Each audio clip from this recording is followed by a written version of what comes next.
La guerra civil explicada con Minecraft.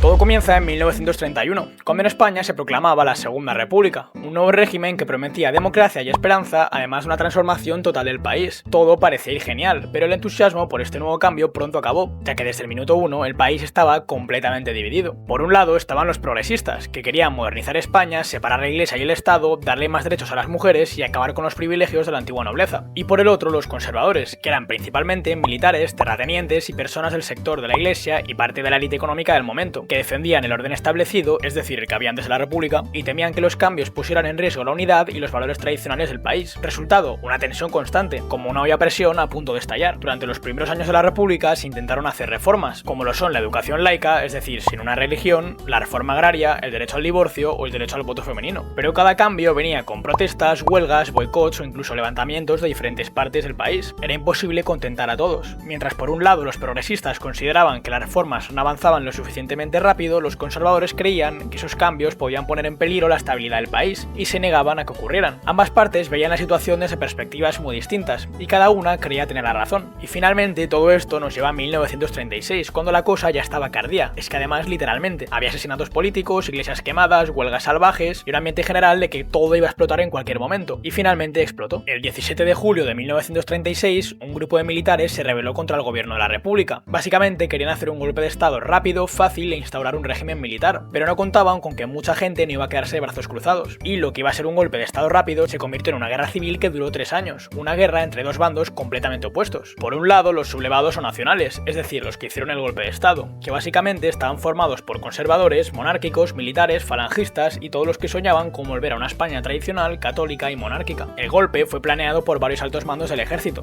como lo eran Mola y Sanjurjo, pero tras su muerte el liderazgo terminó recayendo en Francisco Franco, un general con fama de ser calculador y que pronto se haría con todo el poder. Mientras tanto, por el otro lado tenemos a los republicanos, una mezcla de socialistas, comunistas, anarquistas y demócratas que buscaban mantener la república y seguir con las reformas propuestas. Pero claro, esta mezcla tan variada tenía un problema, no todos pensaban igual, y eso en plena guerra fue un gran problema, pero de eso hablaremos más adelante. A nivel internacional, la guerra también se convirtió en un gran desafío para las potencias del momento. Por un lado, tanto la Alemania como la Italia fascistas se volcaron con los sublevados, enviaron armas, tanques, aviones e incluso tropas, y por el otro, la Unión Soviética prestó apoyo a la república, con asesores, material militar y a cambio de, entre otros, parte del oro que tenía España por el momento. Y encima, además, en medio del caos surgieron las brigadas internacionales, miles de voluntarios de todo el mundo, desde Francia hasta Estados Unidos, que viajaron a España para luchar por la república, convencidos de que estaban defendiendo la libertad frente al autoritarismo. ¿Y qué hicieron las democracias europeas más poderosas como Reino Unido y Francia?, te preguntarás. Pues básicamente se lavaron las manos, apostaron por la no intervención, que en la práctica significó dejar que el conflicto se resolviera solo. Y así, con medio país sublevado y el otro medio resistiendo, empezó la Guerra Civil Española. Al principio, los sublevados o nacionales se hicieron fuertes en el norte y en zonas rurales. Los republicanos, en cambio, controlaban las principales ciudades como Madrid, Barcelona y Valencia, que aunque tenían más población y más recursos, uno de los grandes problemas con los que contaron desde el principio fue el caos interno. Los comunistas querían una cosa, los anarquistas otra, los socialistas otra también, y todos peleaban entre sí. Mientras tanto, Franco fue consolidando su liderazgo dentro del bando nacional, y con el apoyo militar externo empezó a avanzar. Una de las principales batallas fue el asedio de Madrid. Los nacionales intentaron tomar la capital en 1936, pero la ciudad resistió. Esto fue gracias a la defensa popular, al ejército republicano y al refuerzo de las brigadas internacionales. Y siguiendo con el desarrollo, en 1937 Franco cambió de táctica. En vez de centrarse en Madrid, fue por el norte, tras lo que cayó Bilbao, cayó Santander y también Gijón. Y en medio de esa campaña ocurrió el famoso bombardeo de Guernica. La aviación alemana, la famosa Legión Cóndor, arrasó un pequeño pueblo del País Vasco, una masacre que dejó al mundo en shock y que Picasso convirtió en arte con su famoso cuadro. Después vinieron otras batallas clave como lo son la batalla del Jarama en 1937, donde los republicanos intentaron frenar el avance hacia Madrid, o una de las más duras, la batalla de Teruel, que se desarrolló entre 1937 a 1938, en la que en pleno invierno, con temperaturas bajo cero y miles de muertos por ambos lados, la ciudad cambió de manos varias veces, pero al final quedó para los nacionales. En 1938 finalmente llegó la batalla del Ebro, la más larga y sangrienta de toda la guerra. La República lanzó una ofensiva desesperada para frenar el inminente avance franquista. Fueron más de 100 días de combate, con trincheras, bombardeos, hambre y barro, una carnicería. Y aunque aunque al principio parecía que ganaban los republicanos, al final fueron derrotados. Ahí quedó claro que el final se acercaba, y a partir de entonces todo fue retroceder. Cataluña cayó en 1939 y poco después Franco entró en Madrid. La República se rindió y con ella finalmente el bando nacional tomó el control de toda España. El precio total, casi medio millón de muertos, cientos de miles de exiliados y un país completamente arrasado y dividido. Franco impuso finalmente una dictadura que duraría casi 40 años. Se prohibieron los partidos políticos y se instauró un régimen autoritario, católico y nacionalista. Y aún así, tantos años después, la guerra civil sigue siendo una herida abierta y una muestra de cómo un país entero se rompió por dentro y de cómo una guerra entre hermanos no termina por solucionar las cosas nunca. Pero dicho esto, solo me queda agradecerte por ver el vídeo hasta el final, espero que te haya servido de algo y si es así y quieres ver más resúmenes en el futuro, puedes suscribirte y darle a like y ojo, activa la campanita para que YouTube te notifique de próximos vídeos y mientras tanto, adiós.